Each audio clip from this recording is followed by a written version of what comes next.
Olá, meus amigos, eu sou o pastor Levi Ramos e esse é o seu canal Revelações, onde trazemos todos os dias uma revelação da parte de Deus para o teu coração. Se você é novo por aqui, se inscreva no canal, ative o sininho de notificações, não esqueça de deixar aí logo o seu like e após o término desta palavra, que você possa aí estar fazendo seu comentário e compartilhando também com seus amigos e parentes, amém? A palavra de Deus para as nossas vidas neste dia está no Evangelho conforme escreveu Mateus, capítulo 14 e versículo 22. Mateus 14, 22.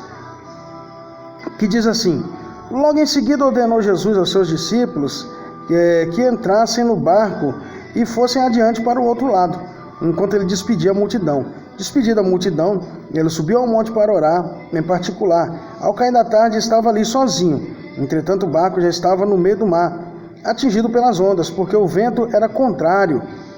Na quarta vigília da noite, dirigiu-se Jesus a eles andando sobre o mar. Os discípulos, vendo caminhar sobre o mar, assustaram-se, dizendo: é um fantasma, e gritaram de medo. Jesus, porém, imediatamente lhes disse: coragem, sou eu, não tenham medo. Respondeu-lhe Pedro: Senhor, se és tu, manda-me ir ter contigo sobre as águas. Ele disse: vem. E Pedro, descendo do barco, andou sobre as águas para ir ter com Jesus. Mas, observando o vento forte, teve medo e começou a afundar e clamou: Senhor, salva-me. Imediatamente Jesus estendeu a mão, tomou e lhe disse: homem de pequena fé, por que duvidaste? Quando entraram no barco, o vento cessou. E então os que estavam no barco o adoraram, dizendo: és verdadeiramente o Filho de Deus. Amém? Louvado seja o nome do Senhor. Esse texto, ele nos traz algo muito importante para as nossas vidas, que é a confiança em Deus. Amém? Nós vemos que Jesus, ele manda os discípulos irem para o outro lado do mar e ele fica ali sozinho orando. E a palavra nos diz que o vento era contrário, o vento soprava contra eles. Eles estavam já sofrendo um problema, passando uma dificuldade no meio do mar por conta do mau tempo. E como se não bastasse isso, a palavra nos diz que já tarde da noite, eles ainda não haviam atravessado o mar por conta dessa dificuldade, estavam brigando contra as ondas, e eles veem uma figura se movendo sobre as águas, né? Quando nós lemos a palavra, nós temos uma facilidade de julgar as pessoas que estavam ali, mas nós não nos colocamos no lugar deles. Então eles já estavam sofrendo, padecendo por aquela situação, e de repente vem um ser misterioso andando sobre as águas. Estava chovendo, o tempo não era favorável, o vento muito forte, não dava para eles ver quem era, até porque estava à noite, né? E ao longe eles veem ali aquele vulto branco se aproximando, e eles se espantam e dizem: meu Deus, é um fantasma, e começam a gritar desesperados, porque eles não tinham para onde ir, né? Ali eles estavam naquele barquinho, à mercê daquele ser que aparecia e, além de tudo, da tempestade que se levantava. É um desespero total.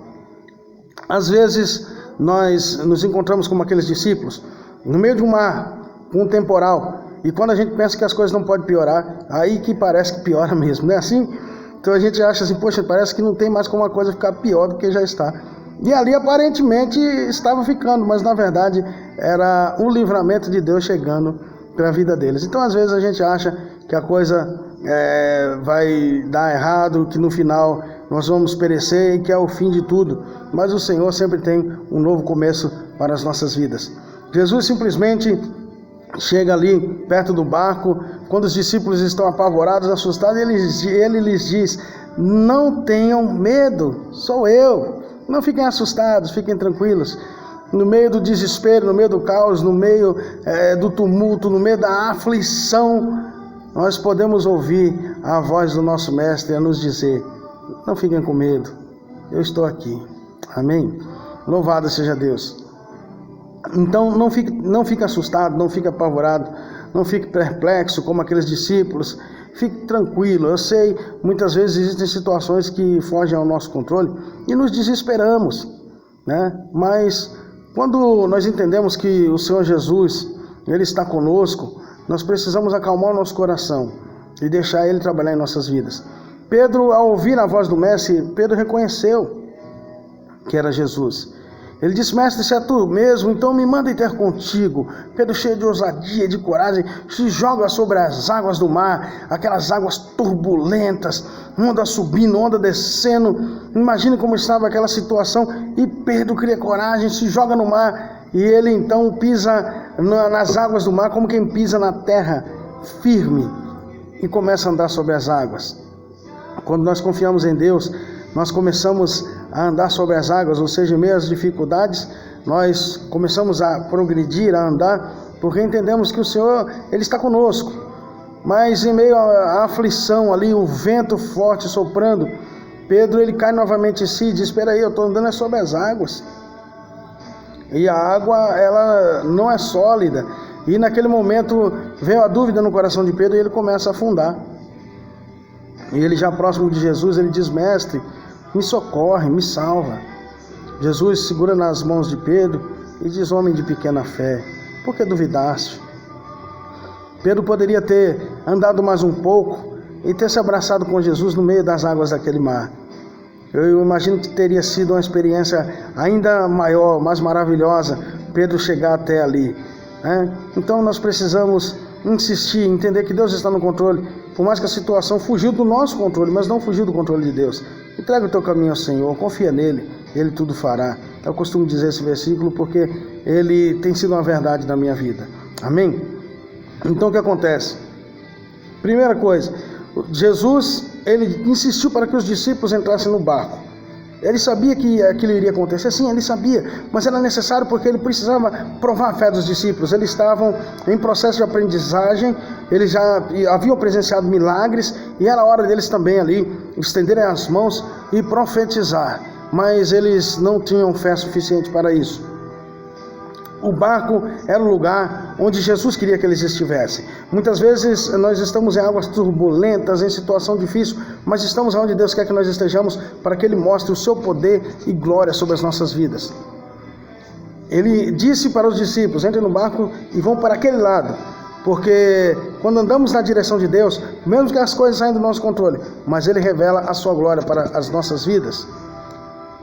Quarto, que nós precisamos observar nesse texto: eles estavam no meio da multidão na beira do mar e Jesus disse: se afaste, sai de perto da multidão. E aí nós entendemos também que o mar, nessa história, era aquilo que iria revelar a glória de Deus aos discípulos. Ou seja, ali estava o momento em que eles deveriam ter exercitado a sua fé, ter presenciado o milagre e terem então visto como Deus é poderoso para agir na vida do ser humano.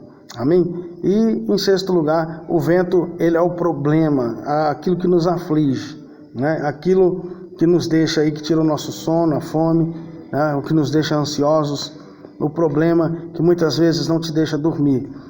Mas quando Jesus ele sobe ao barco, a palavra nos diz que o vento cessou, o mar se acalmou e eles então viram uma grande bonança. Os discípulos olham assustados uns para os outros, se ajoelham perante Jesus e dizem: verdadeiramente, Tu és o Filho de Deus. Amém? Deixa Jesus subir no teu barco hoje. Louvado seja Deus. Se você tem passado por momentos de angústia, de dor, de sofrimento, porque quando Jesus subir ao teu barco, tudo se fará uma grande bonança, todas as coisas vão para o seu lugar. Ele está no controle, por mais que muitas vezes você acha que vai perecer, né? Ou que não vai conseguir chegar a outra margem, ao outro lado, mas quando Jesus ele sobe no barco, tudo se faz tranquilo. Amém? Entrega o controle do teu barco ao Mestre Jesus, deixa ele subir no teu barco, na tua casa, no teu lar, conduzir a tua família, os teus negócios, a tua vida, e tudo será diferente. Essa é a palavra de Deus para o teu coração. Quero lembrar que todos que se inscrevem no canal estão sobre a minha oração, ou seja, eu tenho orado, ajoelhado pela tua vida, né, 2, 3 vezes ao dia, e orado, pedindo a Deus: abençoa, Senhor, aqueles que estão ali comigo, sendo inscritos no canal. Então, temos jejuado pela tua vida, né? Se você ainda não é inscrito, se inscreva, e você também vai fazer parte desse povo que eu tenho orado e jejuado. Amém? Que Deus lhe abençoe, guarde a palavra de Deus no teu coração e que a paz de Cristo reine no teu lar.